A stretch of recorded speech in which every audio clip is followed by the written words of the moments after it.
Half in the bag. Why the fuck are you watching this? We're back.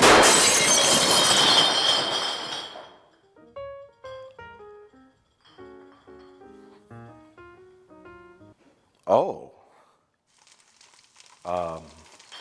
You know, you don't have to say that every time we walk into Plinkett's house. But I like to. What's going on over here? Oh. Gosh, it looks like he's dead. Holy shit. Well, there's only one way to know for sure. Do it. Yeah, he's definitely dead. Shit. This guy was our meal ticket. What are we gonna do? There still may be a chance to save him. One of us has to give him mouth-to-mouth resuscitation.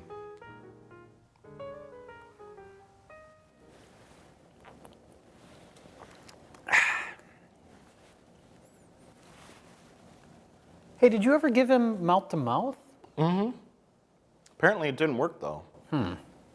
Hey, maybe what we need to do is give him ass-to-mouth resuscitation. Oh God. Don't you dare do that. I had to come back to life just so you couldn't violate me. You're horrible people. Well, that worked. Hey, maybe we should inform the medical community about this new breakthrough. This is Harriet. Someone in the family murdered Harriet, and for the past 40 years has been trying to drive me insane. Hi, welcome to Half in the Bag. I'm Mike. And I'm Jay, and we just saw The Girl with the Dragon Tattoo. That's right, Jay. The Girl with the Dragon Tattoo is the new film from David Fincher. It stars Daniel Craig and Rooney Mara, and it's based on a series of books by Swedish author Stieg Larsson. The books have already been made into 3 films. But yeah, the Girl with the Dragon Tattoo, the Swedish film, that was made in 2009, so it's about time for a remake. Yeah. It's overdue, actually. I would say this is less of a remake and more of just a stealing someone's idea kind of thing to make a film out of this and bring it to a larger audience and make lots of money. It saves all that time of trying to come up with a new idea. Right. So there's that. But I guess these books are very popular. They are, yeah. They're international bestsellers, as they say. I have not read them. I haven't read a book in 22 years. Really? Yeah. The last book I read was Oh, the Places You'll Go by Dr. Seuss. Dr. Seuss is overrated. All I know is that the places I'll go don't include libraries. Yeah, fair enough. You will be investigating thieves, misers, bullies, the most detestable collection of people that you will ever meet. My family. So, Jay, what did you think of The Girl Without a Dragon Tattoo? Very good. Very good movie. I think I was more invested in the technical aspects of it and the performances than I was the actual story being told. Yeah. Like you, I am a fan of David Fincher. He's a top-notch director. He's a very smart filmmaker. Yes, and it's wonderful to watch his films because they're very, very detailed, very methodical, very well made. You know, it's not just like crank out this crap and get it going. He seems to actually care. Yeah. But all of his films, I don't think I've seen one. I haven't seen the Benjamin Button movie. That's the only film of his that I don't care much for, and even that, it's a really well-made movie. It's just a really stupid script. But, But this movie kind of falls in line with some other movies he's done where he sort of takes kind of middle-of-the-road material and elevates it to something that is a lot more interesting. Yeah, it's something about the way that he directs the actors and the way that the films are constructed and paced out and everything. It's like, I really like that Social Network movie. And The Social Network's great, yeah. I'm assuming that's overrated too, and everyone hates that because it's about Facebook and normies are on Facebook. But the movie in itself, very little to do with Facebook. It's more about, you know, people backstabbing each other and complicated relationships and problems that come with fame and success and all that. And, you know, and same with the Dragon Tattoo. The movies are less about the plot per se and more about like how the characters deal with situations. Yeah. And that's why I really like that Facebook movie because I watched it and I'm just like, good. His movies are sort of hypnotic. And it's the way that the actors perform in the movie and the way that there's always sort of like this like tension or this build up in all the scenes. Like you're always just kind of like waiting to see what happens next. And there's nothing that's ever predictable or cliched or stupid. It's just sort of like hypnotic almost. His movies. Yeah. Well, this movie's similar in that where the actual plot is sort of like standard issue kind of whodunit story, but it's more about the characters, and then the movie continues. After that plot is resolved, there's another like 20, 25 minutes of movie that's just resolution of the characters, and that was far more engaging than the actual main plot of the movie. I need a research assistant. I know an excellent one. She did the background check on you. The what? You don't think we could hire just anyone for something like this? You always hear about the Lisbeth Salander character, and she's sort of this, goth, like, bisexual, kick-ass chick. So I kind of had this idea that the movie would be more sort of, like, glorifying that or making it seem, like, hip and cool. And it really doesn't. Like, her introductory scene, she just comes and sits down in this boring office. Yeah. All I knew was that it was called The Girl with the Dragon Tattoo, and that there was supposed to be some girl in there that was awesome. So I expected something like Salt, the Angelina Jolie film, where she kicks everyone's ass. Like, and that to me is like so played out. Like, it's just like, here's this character. They were trained by every agency on the planet. They were ex-KGB, CIA, hacker, satellite operator. So maybe there were really crazy action sequences in the book. She jumps on the roof of a train and then flips off the side, kicks through the window, and then fights 15 guys and then flies into the control booth of the train and derails it. And while it's derailing, she jumps out the window. And then the train cars start flipping and they form like a loop. And then she slides in between the two train cars as they crash and makes it through. And then she lands on a bridge as a tanker truck jackknifes in front of her. And then she slides under the tanker truck as the whole tanker truck back end comes up and hits the bridge and explodes. And then while she's flying, she puts on her fire suit. In midair. In midair, and then goes through the fire, all in kind of sped up slow motion.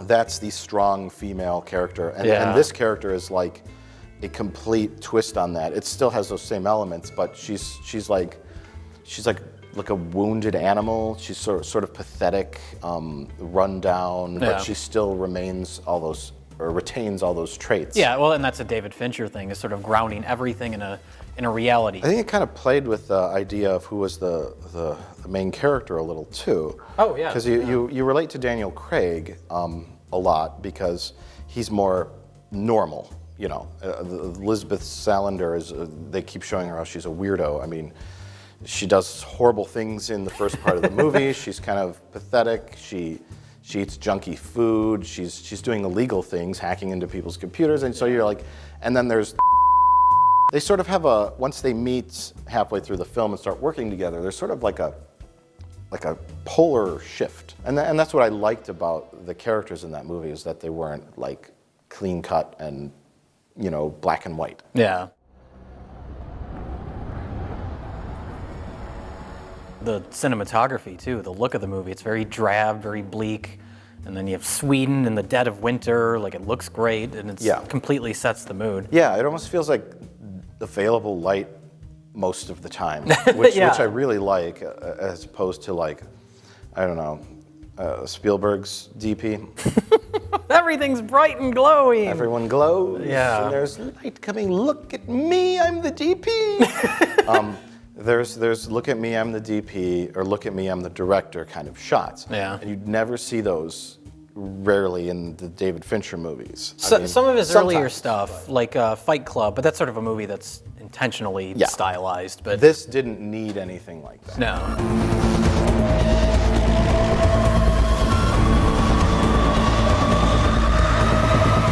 David Fincher knows what he's doing. You throw all these film directors together and say, who's the top of their profession? You got top doctors, you got top lawyers, and say top filmmakers, he's on the top. He knows exactly where he's putting the camera. He knows exactly how long these scenes need to be, transitions between scenes, how to build all the tension up how to keep your interest. Yeah. All those things that go into making a movie, and the use of sound too, which is very, very important. There's the scene that I really liked in the movie. It was the first time that Elizabeth's caseworker, social worker guy, sort of offers her money for giving him a blowjob, and takes place in his office. The door's closed, it's late at night, and the entire time there's a guy just outside the office that's like waxing the floor.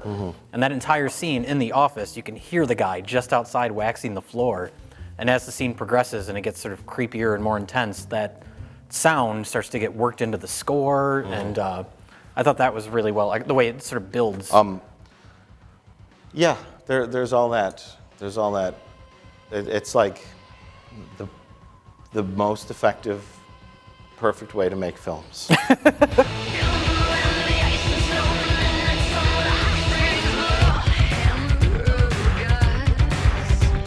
So Jay, would you recommend this movie? I would, absolutely. If you're a fan of film and filmmaking and can watch a movie with an attention span and appreciates all the elements of filmmaking coming together into a perfect balance, perfect harmony, cinematography, performances, music, sound design, very well executed. Well said. I will agree with all those sentiments. And also, if you like kind of a well done, like erotic rape scene, kind of like Straw Dogs, you know, it has that, you know. I don't think that was supposed to be erotic, the rape scene. That was supposed to be horrible and disgusting and violent. What?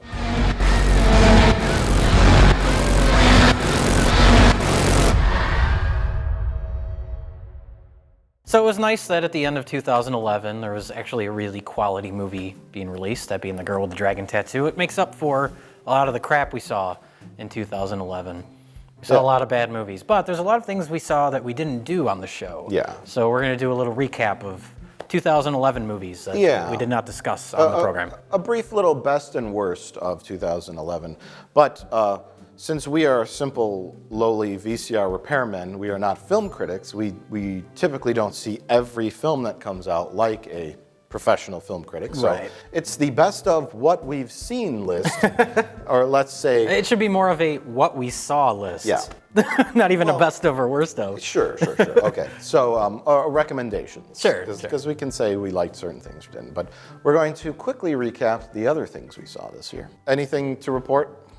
Well, I think my favorite movie of the year, what I would consider the best that I saw, would be Drive. I thought Drive was excellent. Drive and Super are sort of at the top of my list.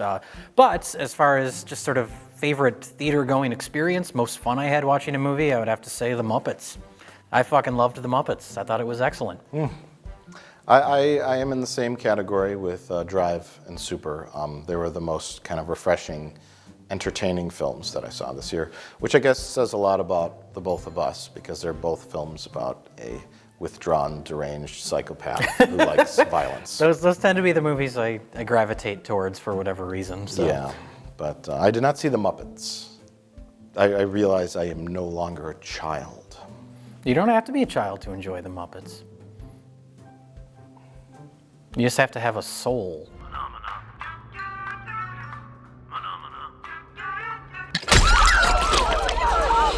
What else did you see this year? I recently saw a film called The Descendants. I have not seen this yet. I want to. I like Alexander Payne a lot. The Descendants was what I call a mom movie, because it's a movie that mom likes, or grandma. It's from a book, you know, one of the books that Oprah will say you should read, and then mom will read it, and mom will tell other moms about it, and they'll go see it, and they'll say, that was great, and grandma will go, and grandpa will go, and it'll smell like church in the theater.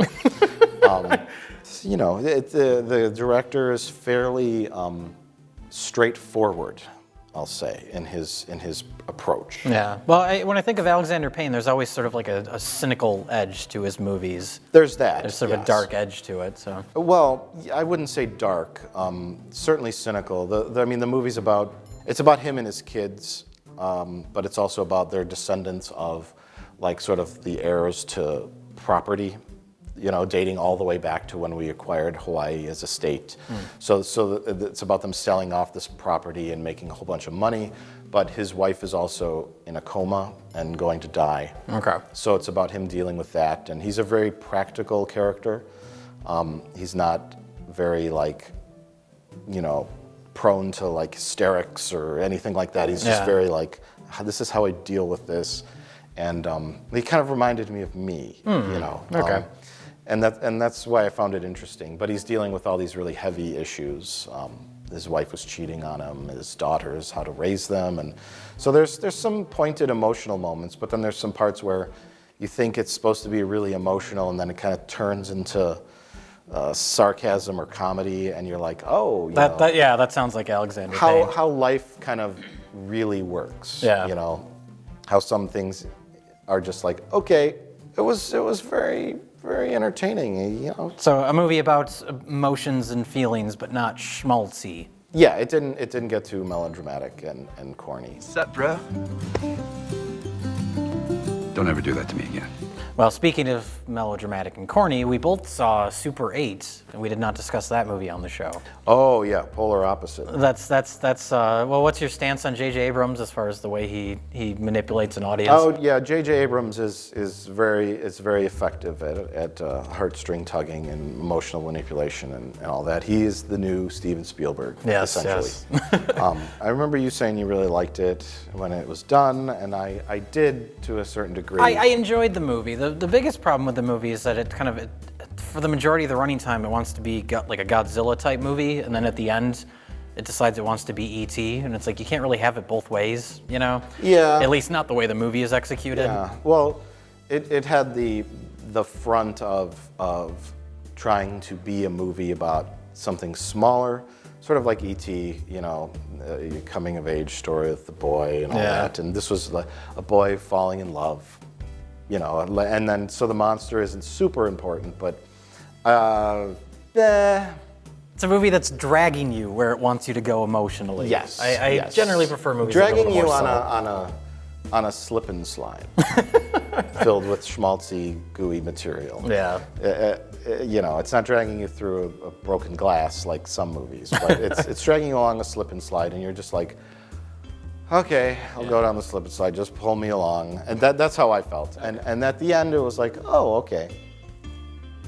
That was kind of fun. It was pleasant enough. All the kids are really good in it. They're really natural. And and of course, it's about little kids making a movie, which, I think both of us can relate to. So yes. It's cute for the most part, but... Yeah, those elements I liked. And I liked the fact that it did, that was the point, it did kind of pull you back to your childhood, when there's that girl that you like and you want to, fall in love with her and have sexual intercourse with her in a bathroom stall in your grade school. Those little magical moments that you fantasize about as a little kid, and so he was like, oh, and she was a cute girl, whoever that was. Wasn't it It's Dakota Fanning's little sister. She's actually really good in the movie. Fanning girl. Yeah, she's a good actress, and the kid was good, and then they have the fat kid and the other kid, and there was something about it that felt a little forced. Where certain movies from the 80s kind of come natural. This was obviously a retro homage type thing, and maybe that's what made it felt forced to me. But, it's very hard to crack the stone cold heart of a cynic. Especially when it doesn't feel like, when it feels like someone's saying, let's do this and plug in these things, as opposed to someone like making The Descendants. The Descendants, you get choked up in the end. It's a little sad.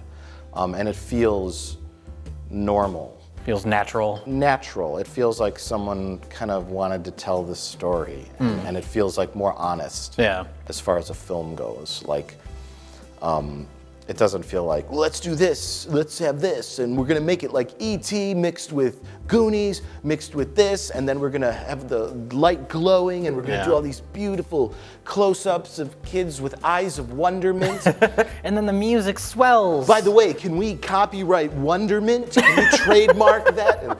And then there's that whole that marketing thing with what is Super 8? Yeah, well, it was the same thing with Cloverfield, where it's like, what is the mystery? And then you see the movie's almost like an afterthought, where it's more about the marketing and the build-up, and then you see the movie and you're like, oh, it was a monster. Yeah. And then that's it. No one believes me. I believe you.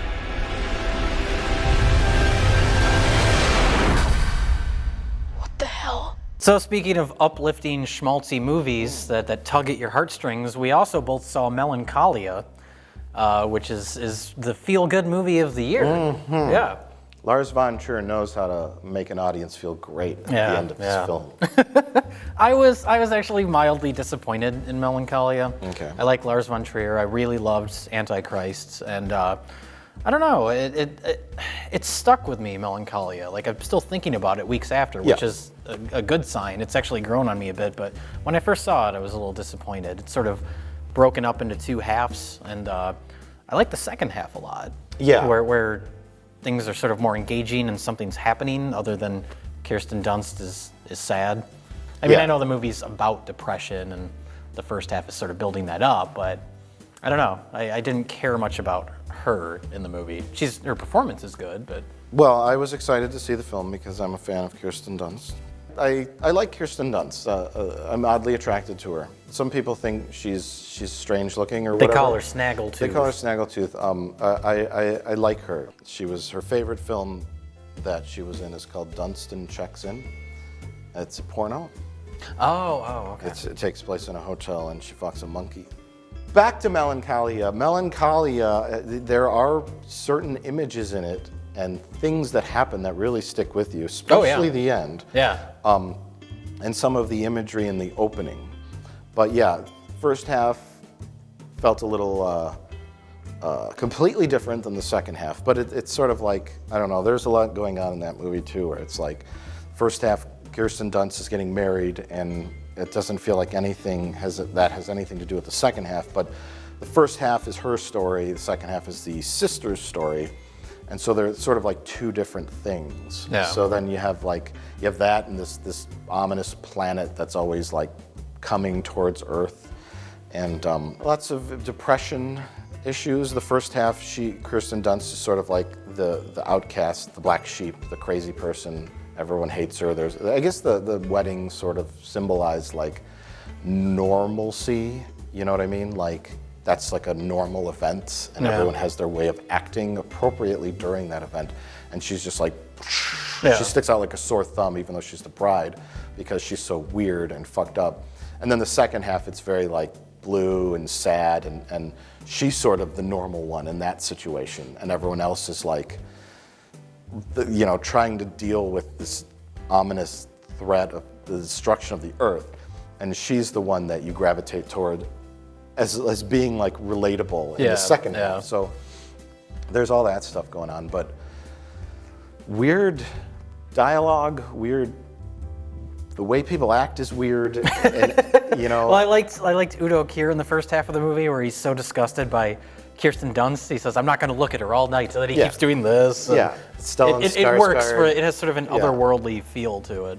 Yeah, the Stellan Skarsgård's in there, and he fires her. She tells him to go fuck himself. He throws a plate, and it doesn't break the first time, so he goes back and throws it again. There's just weird things that happen. And again, we've discussed this concept before when we talked about Drive, but a movie that where the script and the story were handled by a different director and different actors, where it would be completely terrible. Like this movie kind of sticks out as one of those, because there's scenes where you're like, what are they saying? Like Kiefer Sutherland is like looking into a telescope, and he's like, the planet is approaching. Will it hit us, Father? Maybe. Hard to say. And I just picture it like in just like this flat angle with like B actors, and you're like, wow, that's terrible. But because of the way it's shot and directed, but the way the actors are directed, I mean, most of it's filmed in like extreme close-ups, like the whole time, and you're like, like. It takes a while to get adjusted to it in the movie. Yes, I now know every square micrometer of Kirsten Dunst's face in detail, and you're like, it's not for everyone. Definitely. It's barely for anyone. That's the beauty of Lars von Trier, though. Yeah. That and the fact that he's a Nazi. So another surprisingly good film I saw this year was something called Mission Impossible Ghost Protocol. Is that like a little independent movie, or? It was a smaller budgeted film. It starred a guy named Tom Cruise. No, it was a good film. I was curious to see it because Brad Bird directed it. Yeah. I believe this is his first live action movie. We saw it because we missed the original time we went to see The Descendants. Missed the screening, so I said, let's go see Mission Impossible, whatever. I wanted to see it because it had the world's tallest building in it, which is that building in Dubai. And I was like, that's a neat location. I haven't seen that in a movie before. Yeah.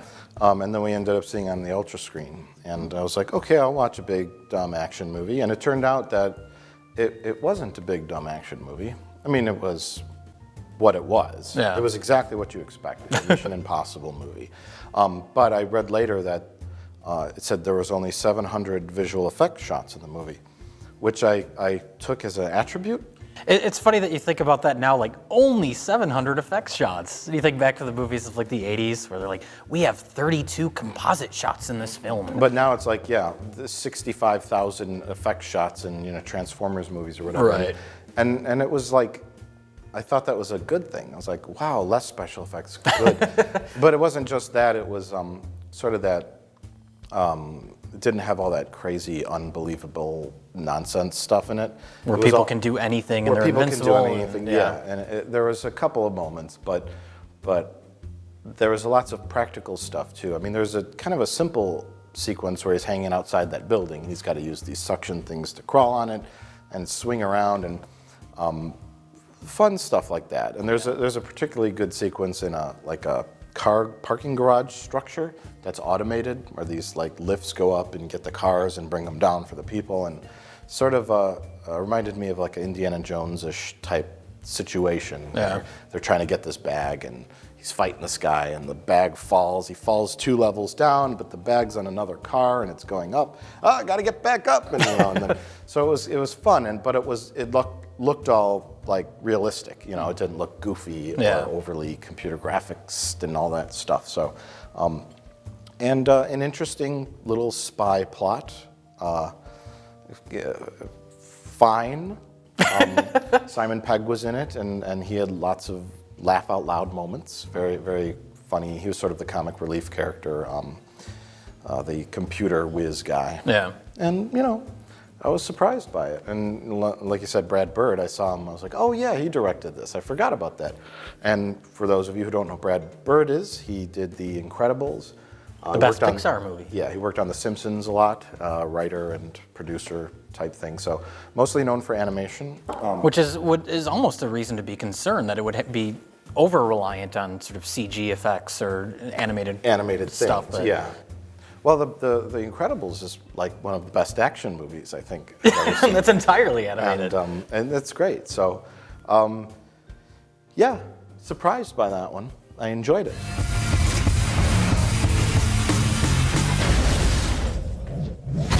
So what would you say is the worst movie you saw this year, not counting movies starring Adam Sandler? Well, not counting Jack and Jill, the Friends with Benefits movie. That was the fucking most offensively stupid movie I've ever seen. I didn't stay to see the whole thing. We literally walked out on it. I just couldn't take it anymore. Yeah. It was like nails on a chalkboard, like a nightmare. It's like a living nightmare. It was so stupid. But it falls in line with a similar review we did, which was What's Your Number? What's Your Number? Which I would say is probably the worst movie I saw this year, not including Jack and Jill. Yeah. But that's also not a movie I would ordinarily go and see. Yeah. So I don't think, I've rarely walked out of movies. Yeah. And that was one where I had to. It was just, I was done with it. Well, then on the far other end of the spectrum from a movie like What's Your Number, or that is Bridesmaids, which was a big comedy this year, probably the most successful comedy of the year. Yeah. I liked Bridesmaids. What I said right after I saw it, I said, wow, there's a really good 90-minute comedy buried in there somewhere. Yeah. I thought it was way too self-indulgent and went on way too long. Bridesmaids? Yeah. Okay. A lot of the scenes felt like they went on twice as long as they should. Tighten Yeah. up the pacing, Yeah. because the movie's like 2 hours. Bridesmaids was actually, I didn't find it like a comedy. It was like depressing. Yeah, I can see that. It was like a black comedy almost, because I felt so bad for Kristen Wiig's character. Her character is horribly pathetic. Yeah. And it's so many, like, they really dumped on her as the protagonist character, like everything. Yeah. Her roommates are creepy British roommates, and just her life is so miserable. Yeah. And you know, but there were some moments in there that were funny, and some of the stuff that dragged on real long I liked, but some of the stuff I didn't. Yeah. But overall, yeah, it was a very different kind of take on those wedding movies. Yeah. Cynical and darker than normal. We should also mention that it's one of the only films ever to take place in Milwaukee, Wisconsin. Oh yeah, And some of the locations were filmed very near our studio. Mm-hmm. I mean, this house that we happen to be in. It was nice to see that they portrayed the people in Chicago as being more culturally refined and rich, and that people in Milwaukee are Kristen Wiig, who are retards that live in dumpy apartments and get fired from their job in a jewelry store. So here's the great thing. There's these two cities, they're really close. One is sophisticated and upscale and smart and intelligent and advanced. One is filled with bumpkins and idiots. Aww. That's okay, I'll take that. But whatever. Jeez, Megan. I'm sorry, I want to apologize. I'm not even confident of which end that came out of. So yeah, 2011, not a great year for movies. There's a couple of movies that sort of stood out, but 2012 is looking up. Lots of big geek movies coming out in 2012. There's Prometheus, the Ridley Scott movie is coming out. I'm really looking forward to that. The Avengers is finally coming out after years and years of build-up. The Dark Knight Rises, Christopher Nolan, that's coming out. The Hobbit, I'm really looking forward to. I love the Lord of the Rings movies, so that looks like it'll be great. So yeah, lots of big geek movies coming out to look forward to that everyone on the internet will say are overrated. No matter how good a film is, it will always be bad. Yes, yes. It will always be hated because it didn't live up to incredibly high expectations. Expectations that aren't grounded in any sort of reality. It's a shame. It's a shame. I feel bad for movies these days. Mm-hmm. Well, it's time to start writing my memoirs. You know, I've been thinking. I'm getting on in years, and there's really quite a few things I want to say, you know, before. Oh my God! I'm having a fucking heart attack! Oh!